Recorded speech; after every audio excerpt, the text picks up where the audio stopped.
Yo, YouTube, hey, about to react to the end of Lil Durk by Hip Hop Daily. I ain't even gonna say too much, let's just get into Lil Durk was given the keys to Chicago by the mayor and hosted a prayer event in the city. Then less than a week later, the feds arrested him for hiring shooters to kill Quando Rondo. Durk was about to fly to Italy and try to escape the situation, but then he got busted by the feds and now could be facing a death penalty or a RICO. And today we're breaking down why Lil Durk could get locked up for life. On October 24th, news broke that 3 OTF affiliates and 2 other dudes had been arrested for killing Quando Rondo's cousin Lil Pop back in 2022. Cuz, Didi, Flocka, Brown Eyes, and Boogie were all hit with charges for murder for hire, committing fraud for hire resulting in death, and carrying and discharging firearms and a machine gun. According to the indictment, after King Von was killed by Quando Rondo's homie Lil Tim in 2020, someone in OTF put a bag on Quando's head. The first documents that came out didn't have Durk's name listed, but it's allegedly been confirmed that he's listed as co-conspirator 1. And according to the paperwork, Durk made clear in coded language that he would pay anyone who took out Quando Rondo after Lil Tim killed Von. And besides handing out some cash for the hit, the paperwork also says Durk was offering the shooters a deal with OTF too. The paperwork says that Cuz used an OTF credit card and bought plane tickets to fly the rest of the shooters out to California. Cuz was in Miami at the time, but he took a private jet to LA and met up with everyone else there. The OTF dudes got the info that Quando was staying at a hotel in LA, and they jumped into action as soon as they got his location. When Cuz landed in LA, he booked a room at the Universal City Hotel, and that's where he handed out guns to the rest of the crew. Cuz also rented a white BMW and a white sedan, and those are the whips that the shooters used to track Quando down when he was riding around the city with his sister and his cousin Lil Pop. They allegedly followed Quando around for 2 days. And then they decided to pull the hit off when he parked at a gas station on Beverly Boulevard. Boogie drove his whip into an alley behind the gas station and parked. And that's when Flocka, Brown Eyes, and another shooter that wasn't named in the documents got out and walked up on Quando's whip and started letting off shots. Quando and his sister both made it out of the situation alive and without getting hit. But Lil Pop was killed at the scene, and Quando was recorded screaming while the paramedics pulled Pop's body from the whip. Then right after the hit went down, the whole crew met up at a burger spot and talked about how much they were all going to get paid. It's not clear how much they all ended up getting, but that same day, somebody used an OTF affiliated credit card to buy plane tickets for Didi, Flocka, Brown Eyes, and Boogie to fly back to Chicago. According to rumors, Durk knew the indictment was about to come down and he tried to fly to Italy to escape. Damn, man. Quick ad. But damn, man. If they ain't do that dumbass credit card shit, you probably would not got caught. I ain't gonna fake, because they just left it behind hella evidence. Like, it was obvious. Like,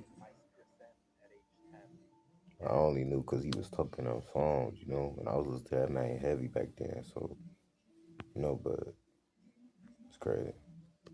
The rest of the crew were all in Chicago when the cops arrested them, but Durk was in Fort Lauderdale, Florida. The feds were tracking every move he made, and they found out that Durk booked 2 different flights to Dubai and Switzerland, but he didn't get on either one of them. Then at 6:40 p.m., the FBI discovered that Durk had booked a private jet to Italy that was supposed to take off at 9 p.m. from Miami. Durk almost made it to the airport, but the feds caught him just an hour before the jet took off and booked him for putting the hit out on Quando. And according to the indictment, Durk and his crew were already trying to get ahead of the situation and had been threatening witnesses. It's not clear who the witnesses are in the case, but rumors are flying right now that one of Durk's own homies is the reason that everyone got caught. OTF Jam came up with Durk and has been tight with him for years. But before the drill wave popped off in Chicago, Jam got booked on an attempted murder charge and went down for 12 years. Jam was allegedly putting in major work in the streets, and while he was locked up, Durk shouted him out on tracks like Back Again when he rapped, "Jammer get out that jam, I'll give him 50, ain't gotta ask again." He was catching murders way back then. That's when the max was in. And on the track Try Me, Durk shouted him out again and rapped, "30 don't jam, it's like Aquafina. Free my nigga Jam, that little boy a demon." When Jam finally came home, he linked back up with Durk and confirmed that Durk gave him even more than 50K. Jam was trying to get into the rap game too, but then in 2023, he caught a gun charge and got locked up again. While he was in jail, one of Jam's baby mamas allegedly got killed, and rumors say that Jam had some beef with some other dudes in OTF. And now rumors are flying that Jam wore a wire for years around Durk and the rest of OTF after he got out of prison. There's no evidence to back the story up right now though, but some people think Durk already knew there was a rat in his crew. Back in 2022, Durk dropped the track Federal Nightmares and rapped, When trial come, it ain't your phone, it be your homie though. He on the stand with his head down like he don't know me though. It ain't no point in getting no lawyer if your homie told. He was with you on them late nights, in them fast cars, and them ski masks. Jam isn't the only dude who's allegedly involved with the case that Durk raps about. Didi, aka Deesky, allegedly helped plan a hit on Quando.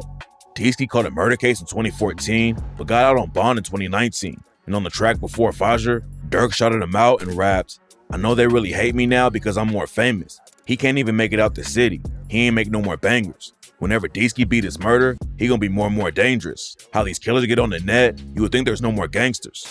Durk getting locked up with all the shooters was already wild, but rumors were also flying that Brick Baby might be caught up in the situation too.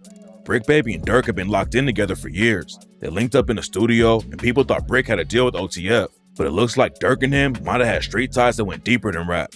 Before Quando Rondo went to LA, he had linked up with an OG from the Rolling 60s Crips named Big U.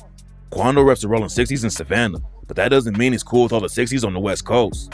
Brick Baby also reps the Rolling 60s in LA, but he's been dissing Quando for years and said Quando wanted Big U to help him squash the beef with the BDs in Chicago.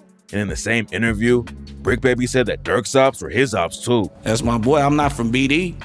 I'm from 60s.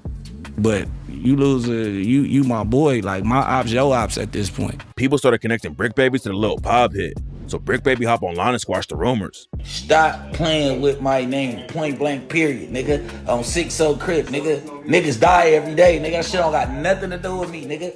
On 6-0, you internet ass niggas steady putting stories together. You niggas on the street, no, I don't got nothing to do with it, bitch ass niggas. But then he made people even more suspicious when he dropped the track Brick Lotto with OTFC3.